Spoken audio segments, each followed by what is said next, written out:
Modelling, जिसके अंदर हमने ट्रिक बताई थी मोतीलाल, या you can migration M for M, तो आप इस टाइप से भी इसे याद कर सकते हो, M और M, डबल M। क्लियर? तो नेक्स्ट मैं ले रहा हूँ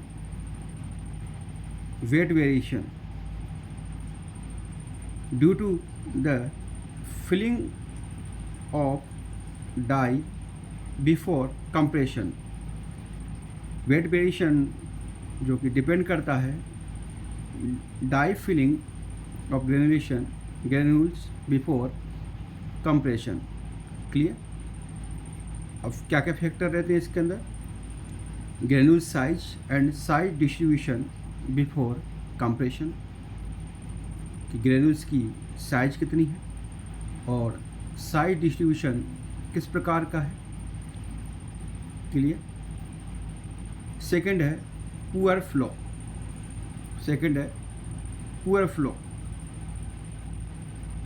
अब पुअर फ्लो आपका दो रीज़न होते हैं। फर्स्ट है ब्रीजिंग और आर्चिंग। इसके अंदर क्या होता है कि जो होपर का जो लोअर साइड होता है वहाँ पर स्मॉल ग्रेन्यूल्स आकर के कलेक्ट हो जाते हैं और उसको आपका जो वे ऑफ होपर चोक हो जाता है, जिससे क्या होता है कि प्रॉपर डाई फिलिंग नहीं हो पाती ग्रेन्यूल्स की। दूसरा है रेट होलिंग इफेक्ट। इसके अंदर क्या होता है कि होपर के जो साइड्स होती हैं, साइड वॉल होती हैं, उसके ऊपर क्या होता है कि धीरे धीरे करके छोटे छोटे पार्ट ग्रेन्यूल्स जा कर के स्टिक हो जाते हैं और एक नेरो वे बनता है जिसके अंदर से ग्रेन्यूल्स निकलते हैं और प्रॉपर डाई फिलिंग नहीं हो पाती। क्लियर? तो जो दो रीजन है पुअर फ्लो के, तो ये हमें याद रखना है, ब्रीजिंग और आर्चिंग और रेट होलिंग इफेक्ट पुअर फ्लो के लिए। तो इसका सॉल्यूशन होता है कि ग्लाइडेंट का यूज करना चाहिए इसके लिए। इसके अंदर से एग्जांपल है ग्लाइडेंट के टेलकम एंड कोलोइडल सिलिका। और सेकंड सॉल्यूशन इसका एड वाइब्रेशन, ताकि होपर आपका वाइब्रेट करता रहे और ग्रेन्यूल्स उसके फ्लो के साथ में निकलते रहें। क्लियर?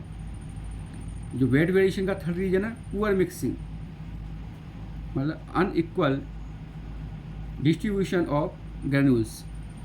और फोर्थ रीजन है इसका वेट वेरिएशन का पंच वेरिएशन।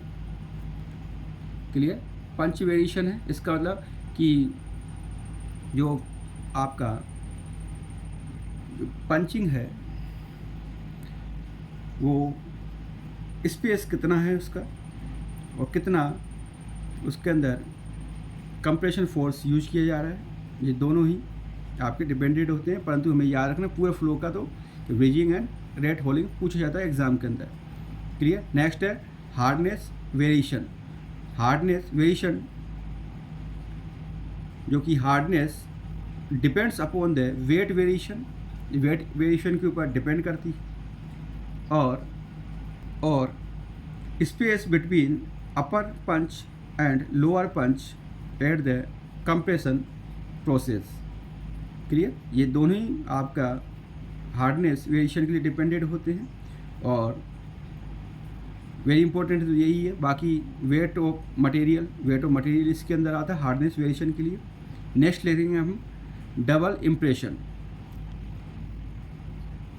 यह प्रॉब्लम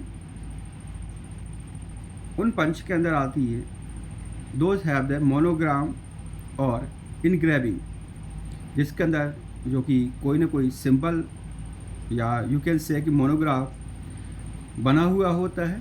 तो उसके अंदर क्या होता है कि जो लोअर पंच होता है, मैं थोड़ा सा आपको डायग्रामेटिक बता रहा हूँ कि लोअर पंच क्या होता है कि नीचे से ऊपर की ओर जाता है ताकि पंचिंग के बाद में टैबलेट्स बाहर निकल पाए।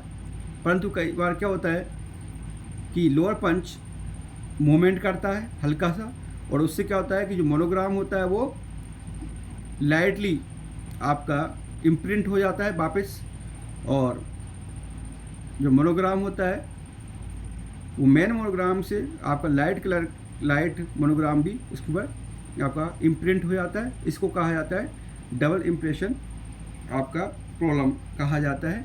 तो ये उन्हीं के साथ में होता है जिसके अंदर क्या मोनोग्राम पंच के ऊपर होता है। क्लियर, इम्पोर्टेंट है, ध्यान रखना है। Thank you for watching my video.